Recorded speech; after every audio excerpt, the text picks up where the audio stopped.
Let's cut through the hype. What does the Switch 2 actually do? It's been one full week with the Nintendo Switch 2. I've tested the battery, comfort, heat, fan noise, and more. Some of the things really surprised me. Here's my honest verdict after 7 days of real-world use.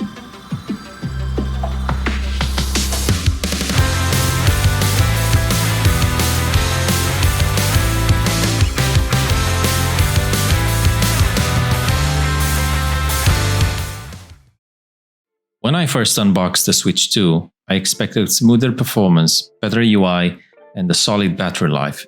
But after a week, it's clear. It's a decent upgrade, but it's far from perfect. Some things work great, others not so much. Let's start with the most important thing: battery life. I tested multiple game types, light, medium, and heavy load, under controlled conditions, using the following settings. Brightness and the volume were both on 50%, with the Wi-Fi always on, DLSS enabled where supported, the auto brightness, sleep mode, and the background downloads were all off. The goal was to simulate how most people actually use the console. No extreme power saving, no airplane mode, just real-life gaming. Here's how long the Switch 2 lasted from full charge to shutdown.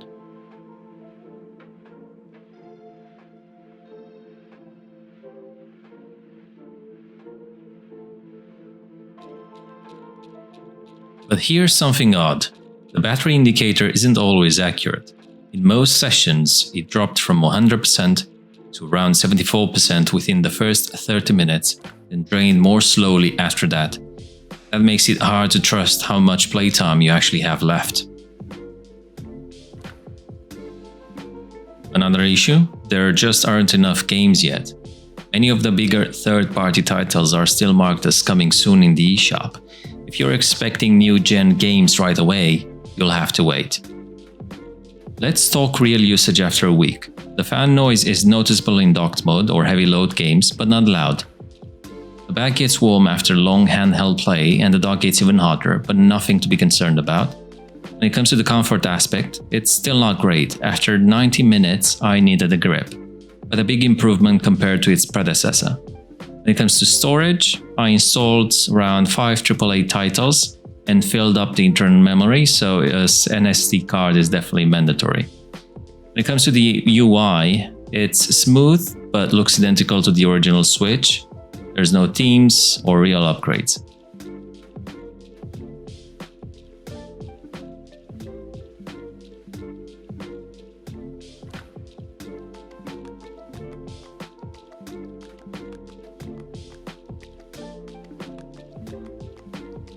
Let's pause for a second. I want to test something that's caused a lot of confusion online.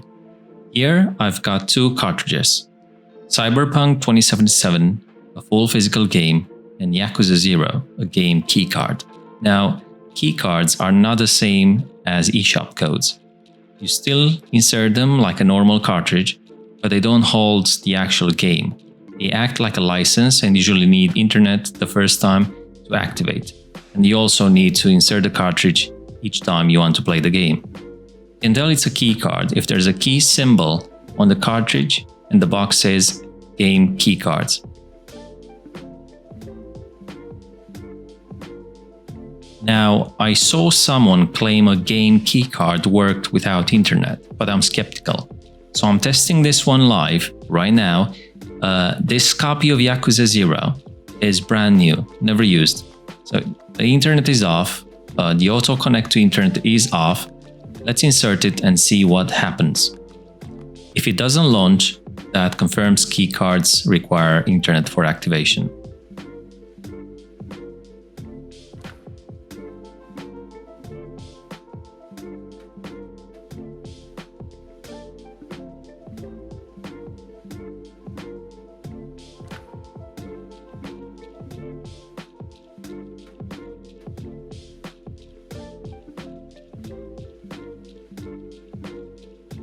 Now let's talk about Cyberpunk 2077. There's a lot of hype, and I think it's part of Nintendo's strategy. It looks great on the Switch too, and it runs well, but that's the point. It's been optimized specifically for this console. People compare it to Steam Deck or ROG Ally, That's not really fair. Those run the PC version, whilst this one is a custom Switch build. It's made to perform and look good here. So yes, it's impressive, but let's not get carried away. If you've already played Cyberpunk elsewhere, this isn't a new experience. And if you're buying the Switch 2 just for this game, I'd say wait. Why? Because this is just one title. It's more of a tech showcase than the reason to buy the console. We haven't even seen Nintendo's new first-party games yet. So if you want to play Cyberpunk on the go and if you've never played it before, fine. But otherwise, just wait. There's also a rumor that you need internet for Cyberpunk 2077 to work. So let's test this one without internet as well.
So, quick recap.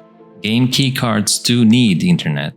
Cyberpunk is polished by its marketing more than anything, and the Switch 2 still needs a strong game library to truly shine. So, do I regret buying the Switch 2? Not really. If you skip the OLED, this is a solid upgrade. But if you already have a Switch OLED or were expecting the Steam Deck performance, you'll probably be underwhelmed. The hardware is solid, but the battery quirks, lack of big games, and small quality of life misses keep it from feeling truly next gen. I'm keeping it, but I'm not calling it perfect. What's your experience after a week? Drop your thoughts in the comments below, and if you're still deciding, keep an eye out for my upcoming video on the 10 things you need to know before buying the Nintendo Switch 2.